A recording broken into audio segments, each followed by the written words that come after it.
Hello, listeners. My name is Jules. This recording will be an examination of the relationship between capitalism and conservation. I'd like to open with a quote from Stanley Fink, a leading hedge fund manager, speaking to Prince Charles at a banquet held in the Mansion House in the heart of London's financial district. His Royal Highness rightly says that our rainforests are worth more alive than dead. This is absolutely true. Leaving aside the immeasurable value offered by our rainforest's diversity and water conservation functions, we are facing an almost unfathomably large business opportunity, one which we can share with the rainforest nations of the world. With an estimated 610 billion tons of CO2 sequestered by our tropical rainforests, a vast 18 trillion business opportunity is before us. It is increasingly clear that the solution to this problem lies not only within a free market system, but also within our field of expertise. What the people of rainforest nations need is a system that values the services locked up in their land. The rainforests are at the very center of these countries' identities. They seek to preserve them even as they struggle against them. With capitalism at the center of our identity, we must be bold enough to see the world at its widest, even as we struggle in our own way. To seize this 18 trillion business opportunity, valuing the services of our rainforest will not only require innovation in market-based mechanisms, but also unprecedented global cooperation. Many structures and mechanisms will need to be created, but it should be our expertise that defines them, and our appetite for these markets that forces political support for them. As we can see in this quote by Stanley Fink, conservation efforts by capitalists are not altruistic acts, nor are they acts of self-preservation. They are acts done in pursuit of profit, and it is this very relationship between conservation and capital gain that I aim to examine in this recording today. To start with a roadmap, I'll begin the recording with the main question and purpose of the podcast, then giving a broader view of the alliance between capitalism and conservation, moving to examine the 5 core principles of conservation and how they relate to capitalism in practice. I will then examine some case studies that illuminate aspects and mechanisms of the relationship, and lastly, ask what we as leftists can do to dissolve the relationship. Though not all listeners may be leftists, this recording will take a critical view of capitalism and assume that one would want to act on that critique. The broader question of this podcast is whether or not capitalism is useful in establishing and reaching conservation goals. So first, let's explore the alliance between capitalism and conservation. The content of this recording will be pulling heavily from the frameworks and criticisms put forth in the book Capitalism and Conservation by Brockington and Duffy, a collection of case studies from conservation and political scientists around the world, speaking with expertise and experience regarding the perspectives on the relationship that capitalism has with conservation. A large part of the critique and analysis put forth by the authors and editors concerns the aggressive faith in market solutions to environmental problems such as water scarcity, species extinction, and population decline, as well as the exploitation of land, among others. As listeners, I'm sure, have some knowledge of these issues and the regions which they afflict, many of their critiques focus on the role that Western cultures and consumers have on areas most in need of conservation, often in countries that suffer from poverty and exploitation of labor. As these laborers have a marked interest in dismantling the capitalist structures that oppress and devalue them, it is not only necessary in academic circles to examine this relationship, but necessary in the interests of the hoi polloi, to liberate movements that should be to our benefit and reward from the control of capitalist ideology. Understanding that capitalism will continue to promote market solutions to market-based problems, we once again ask how this relationship resolves itself, as not all environmental problems can be resolved while still turning a profit. The myth of infinite economic growth will have to be dissolved if there is truly going to be uninhibited progress in conservation science. The chokehold that capitalism has on the restrictions and limitations of conservationism must be eliminated if it is to be at minimum realized in its original principles, and at most, with great hope, successful in preserving the biodiversity we enjoy on this planet. One of the concerns of the relationship at question in this talk is how conservation sciences create new spaces for capitalism to be reinforced. Becoming green, quote unquote, is no longer a process based on the principles of conservationist science. It's a marketing tactic. Corporations aligning themselves with conservationist groups and values is not a step in the right direction. It's a further entrenching of a relationship that proves problematic to conservation and beneficial to capitalism. Again, leading us back to the purpose of this talk. If capitalist intervention into conservation is not beneficial to the goals of conservation science, should conservation abandon action within capitalist superstructures? And if so, what would the future of the movement look like? Before we jump into an argument for grassroots and guerrilla movements, for listeners unfamiliar with the principles of conservation, I'll take some time to explore them and how each influences conservation efforts. In defining conservation, we have to ask, what are the main principles of conservation? There are 5 commonly recognized, each acting as a guide to conservationist thought, which in turn dictates the ways in which conservation is practiced.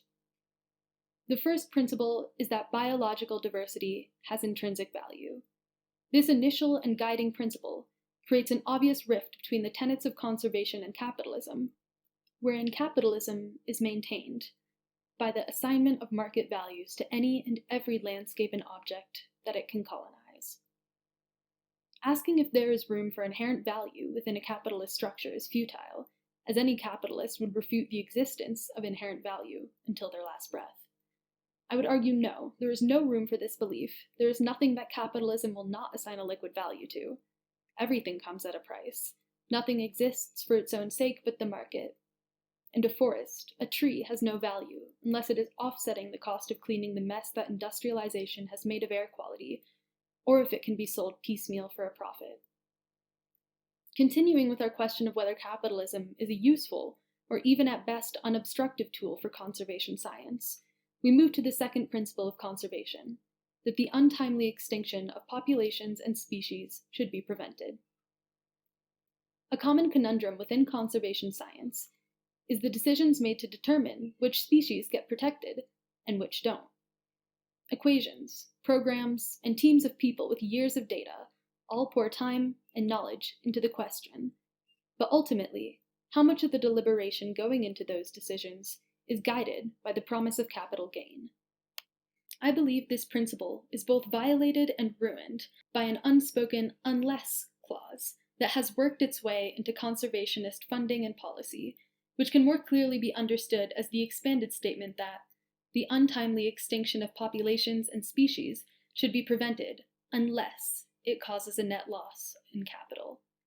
So, let's take a quick diversion and understand the way this hidden consideration impacts real-life conservation efforts.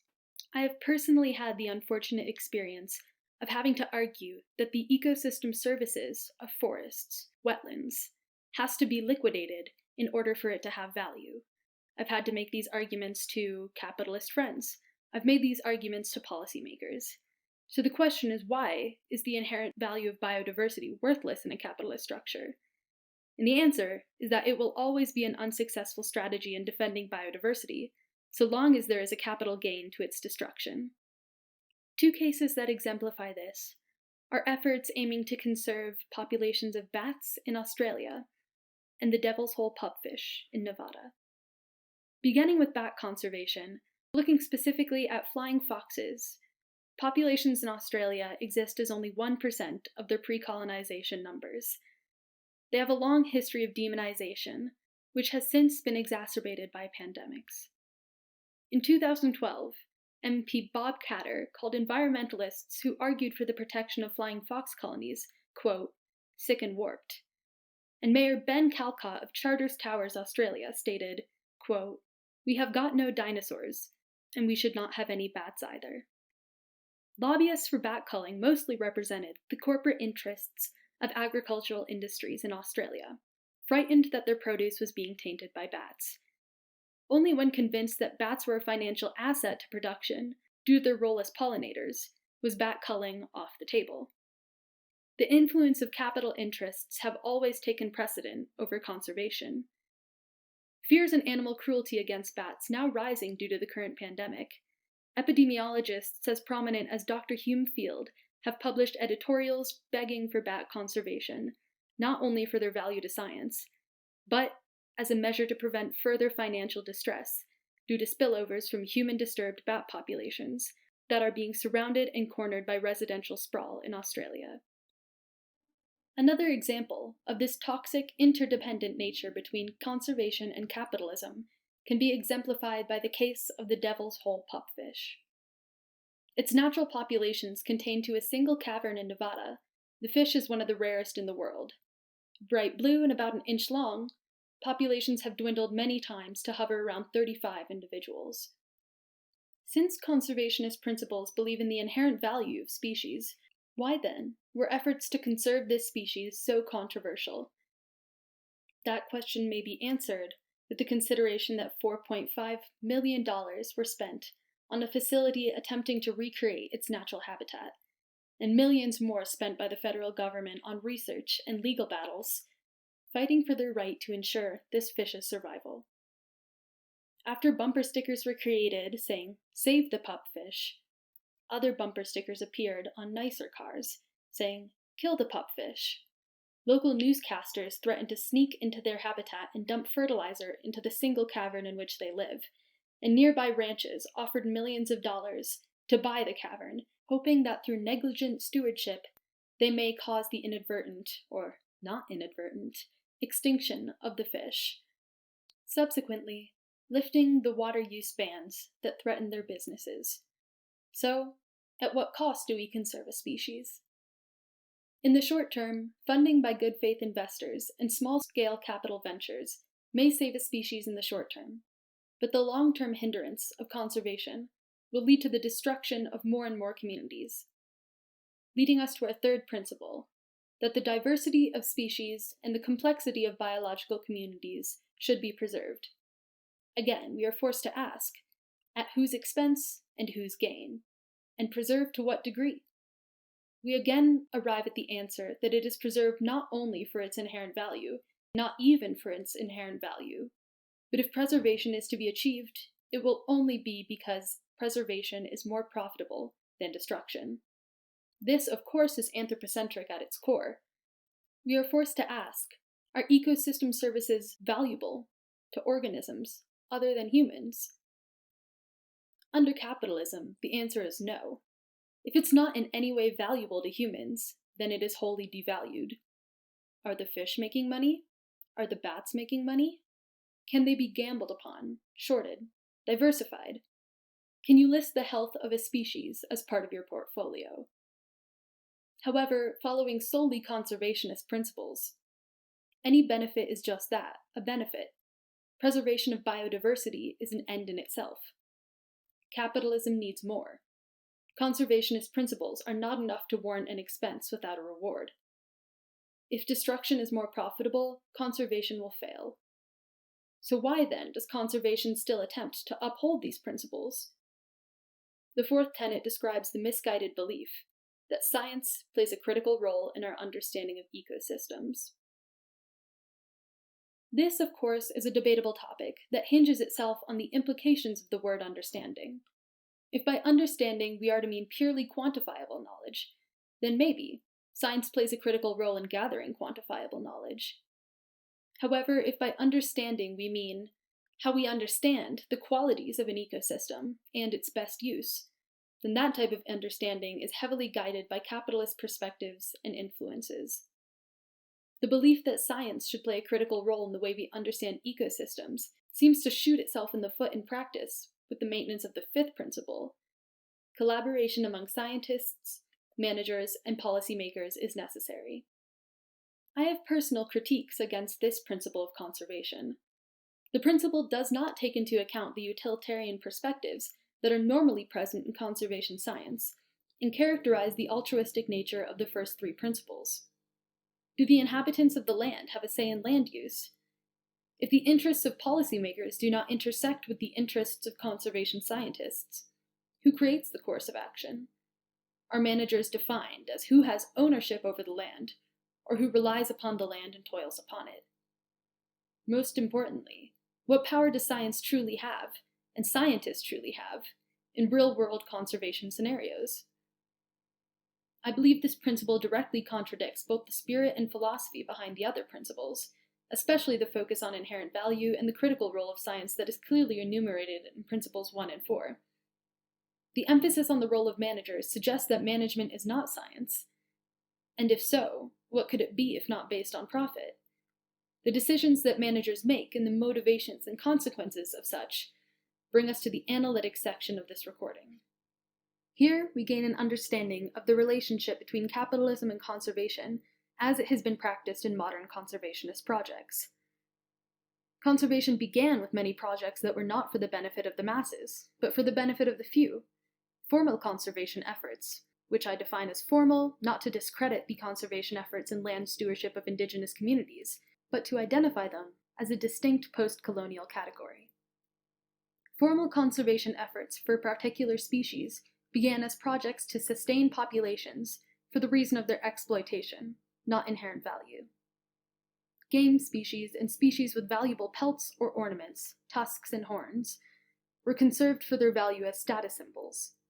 The first land conservations began as playgrounds for the rich, eventually morphing into places of public recreation.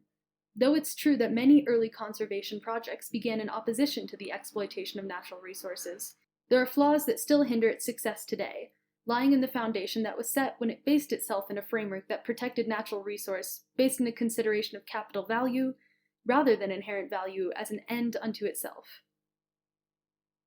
Following from this consideration, conservation has become an instrumental part of capitalism's growth. Conservation has become a site where the apology for the negative consequences of capitalism upon the earth can fit into a capitalist narrative, while also assigning necessity to itself as a solution. Capitalist conservation provides an apparent proof that capitalism can solve problems created by capitalism, that by pouring more capital into places that have been ravaged in pursuit of capital gain, there is potential for an infinite amount of growth. The promotion of market-based solutions to conservation-related issues alleges that the charging bull can be allowed to charge, unrestricted, if, sometimes, it turns around and puts a band-aid on people gored by its horns. Capitalism uses its own mechanisms to fix issues caused by its consequences in a terrifying Ouroboros which will only swallow itself further, as younger and younger generations are petrified that the world they were promised will be swallowed whole. However, of course, consumption thrives on scarcity and fear. Conservation, now, thrives on the same dynamics. Modern conservation functions by creating a demand for action. Quoting from Sclair's 2001 concept of the Sustainable Development Historic Bloc, he says, "Mainstream conservation proposes resolutions to environmental problems that hinge on heightened commodity production and consumption, particularly of newly commodified ecosystem services." We can see a more modern example of this in hybrid cars and solar panel roofs. Are we changing the material conditions that are polluting the water, land, and air? Are we demanding that the harms caused by transportation must be ceased? Or are we simply creating a new product that helps to alleviate personal guilt surrounding our complacency in environmental degradation? Different and greener products to consume are not the solution to the issues that cause the call for conservation. Commodity provides no respite. But still, capitalist conservation continues to commodify not only the earth itself, but our connection to and view of it. Conservation education and outreach is fueled by spectacle. Images of pandas dying, bleached reefs, clear-cut forests. You've seen it all, and you've heard the orchestral swells that accompany the moving picture. You've been sold the role of the savior, while the villain profits behind the curtain. We are lured into a sense of adventure and heroics through the commodification of our connection to an image or landscape. In the same way that zoo animals are bought and sponsored, we align ourselves with conservationist movements, not through action, but consumption and exhibition. Plant a tree in X location for Y amount of money, and you can forget why the forest is gone in the first place. Often you can forget that the advertisement to buy a tree cost more money to the company it is sponsored by than it would have for them to plant twice as many trees as those they roped into the scheme. You wear a shirt you bought with a Save the Earth slogan, and you are a good person. Good people are not hypocrites. good people are allowed to ignore the impact the textile and fast fashion industries have on water use and waste production. The spectacle of consumption and exhibition conceals the way our daily lives and actions connect to environmental problems. While the critique of corporate actions is a correct and useful response to environmental degradation, I feel as if many popular leftist narratives ignore the implications of this personal complacency as well. Is it corporations that are doing the polluting and not individuals as entities? Sure. But are you consuming products that rely on oil and gas? Materially, how much would you be harmed if you made a concerted effort to stop that practice? Of course, I'm hypocritical in saying this. We live in a nearly unescapable consumerist society, and even those who wish for its downfall are victim to the ways in which it forces us to subjugate others for us to thrive. However, we are verging on Kaczynski territory. It's not a bad thing as far as I'm concerned, but I'm not going to start an investigation because of a class project. Instead, let's explore the mechanisms through which conservationist organizations promote capitalism. Environmental agendas are not driven by biodiversity loss or gain. Biodiversity has only been used as a tool with which to further larger political projects. Impediment to business and flow of capital is the main concern and limit to conservationist movements. MacDonald calls it institutional enclosure. Concessions made at Earth Summit in 1992 focused on preserving capitalist infrastructure rather than actual non-financial limitations. Corporate interests reached out to conservation movements, seeking to ally themselves with the efforts. The benefit to corporations have been advantageous capital gain and rebranding opportunities, while the benefits to biodiversity are unclear. The World Wildlife Federation International website uses the slogan, "The panda means business." And even if it wasn't the intention, it rings true in a quite literal way. The iconic panda symbol is no longer a symbol inviting public engagement in conservation, but a brand logo that may be plastered upon the websites and products of corporate partners like a mark of forgiveness. One poignant example of this dynamic is between Nestlé and water conservation efforts. A quote from the Nestlé USA website reads, "Our partnerships and partner programs begin with our employees, who volunteer thousands of hours on projects such as watershed restoration, cleanup, and community outreach. We also work with community organizers such as the Waterkeeper Alliance, maintain dialogues with NGOs to address water scarcity and water quality issues, and work with the towns and municipalities in which we operate. Our hope is to act as a catalyst, bringing awareness, money, research, and other resources to the table." However, of course, we as conservationists must ask what benefit this grandstanding has to the biodiversity and hydrologic health of the region, and to answer ourselves, it was never meant to. It's a protection shield against accusations of environmental destruction. We can see this through a quote from the former Nestlé CEO, Peter Breivik, in a 2005 documentary. One opinion, which I think is extreme, is represented by the NGOs who bang on about declaring water a public right. That means that as a human being, you should have a right to water. That's an extreme solution. The other view says that water is a foodstuff like any other, and like any other foodstuff, it should have a market value. Personally, I believe it's better to give a foodstuff a value, so that we're all aware it has a price, and then that one should take specific measures for the part of the population that has no access to this water, and there are many different possibilities there. Nestlé is partnered with the Nature Conservancy, the University of California, and the American River Conservancy, the Red Cross, among many others. And still, the water footprint to create a standard Nestlé bottle is 7 times that of the water contained by the bottle. Nestlé dodges water use restrictions by exploiting resources on indigenous reservations. The idea that Nestlé returns what it takes is a ridiculously misguided notion. Their permit to pump water in the water-scarce San Bernardino area is $524 per year, while the plant draws 30 million gallons of water annually. In Michigan, it pays a measly $200 extraction fee and produces 3.5 million bottles of water per day. Grassroots water conservation organizations have fought decades-long legal battles, but conservation policy does not see the inherent value in biodiversity that is being lost. The main tenet of conservation ethic has been irrevocably lost. The policymakers that were meant to collaborate on conservationist projects see only the capital value of bottleable resources pulled from depleted wetlands. So how is conservation sold if not by companies that leave a bad taste in one's mouth? How do people who hate Nestle, label themselves as environmentalists, continue to engage with conservation through capitalist structures that actively depress conservation? Commodity fetishism. My first introduction to the term was through Wallace Shawn's play The Fever, though some might be more familiar with Wallace Shawn as the father in the movie Clueless, or Vizzini in The Princess Bride. The Fever, a play that stars an unknown narrator, chronicles his voyeurism of political persecution in an impoverished foreign country, examining the question of whether or not we can sustain ethical relationships with others that are less fortunate in an increasingly globalized and industrialized world. For readers not familiar with the term, I'll take a second to read an excerpt for the value of its incredible illumination of the concept. One day, there was an anonymous present sitting on my doorstep. Volume 1 of Capital by Karl Marx, in a brown paper bag. A joke? Serious? And who had sent it? I never found out. Late that night, naked in bed, I leafed through it. The beginning was impenetrable, I couldn't understand it.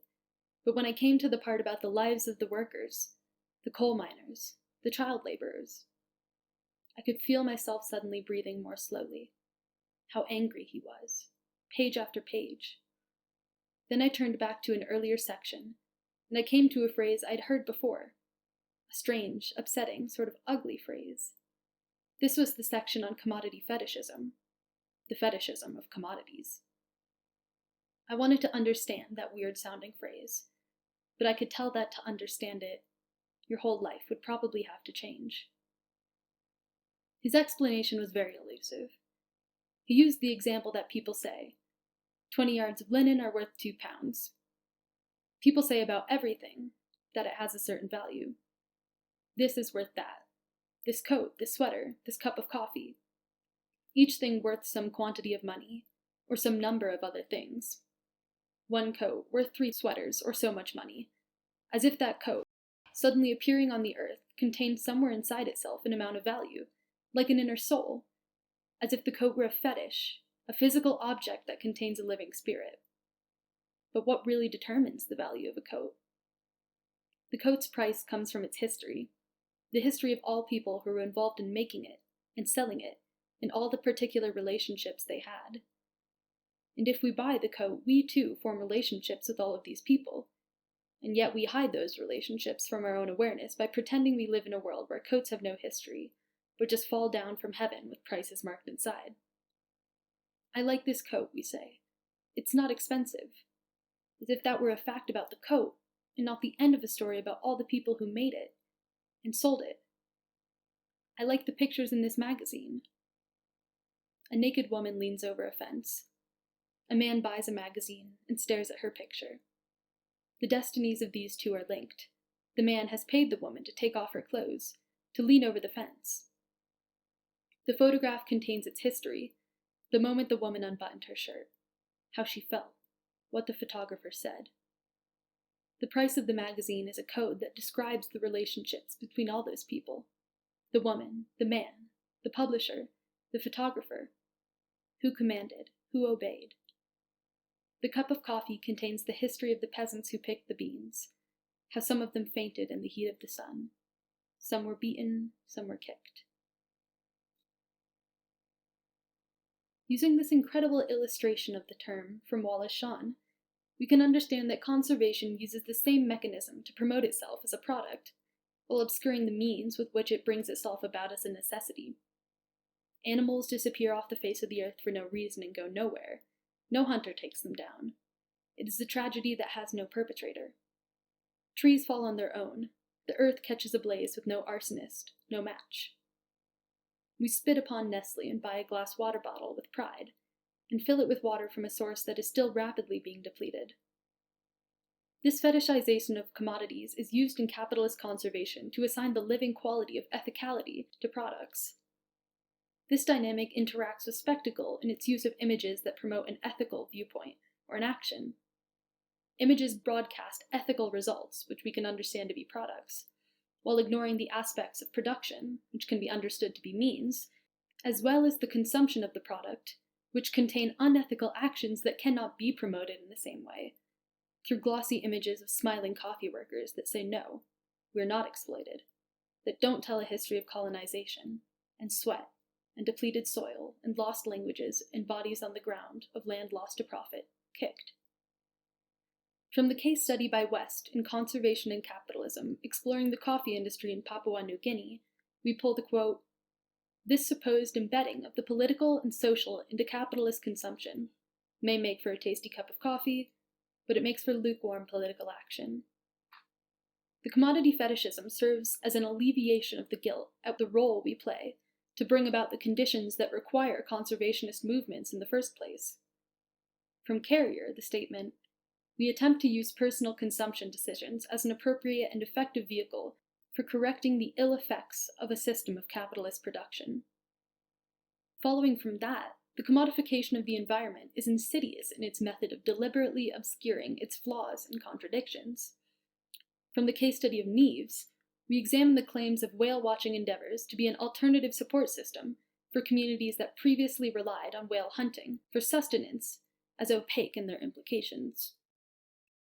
Promotion of whale watching ignores the ecological costs and damage to marine ecosystems that arise from the travel to remote islands where it occurs, and the impact of whale spotting boats on echolocation, disrupting migration patterns and pod communication in whale species. The solution does not solve the problem, but it markets itself well to those who desire the heroic role of environmental savior, who believe in their ability to commodify a species, a landscape, a connection to the natural world, and consume it in an ethical way. This is how capitalism roots itself in progressive movements, grows until it forms cracks in their foundations, and continues upwards with ruins in its wake. Though conservation may not at its core be a profit-based movement, it is still a peripheral element of neoliberalism and is integral to the neoliberal capitalist agenda that centers capital gain and economic growth. The marketing of capitalism as a win-win for business and distressed ecological systems, and the people that rely on them, is a disservice to the conservationist movement. Shifting the rewards of conservation to be a successful business endeavor and controlling the means of conservationist projects is a large part of the capitalist agenda that may only sustain itself through continued exploitation of ecology and biodiversity.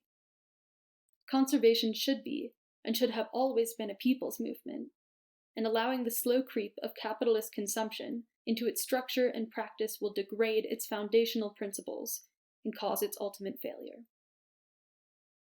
Reclaiming the means of land management and use is fundamental to proletariat organization and essential to the reclamation of working-class power. The land we work on is ours. The world we will build is ours. And with that ownership comes our responsibility to protect that which we fight for. Thank you all for listening.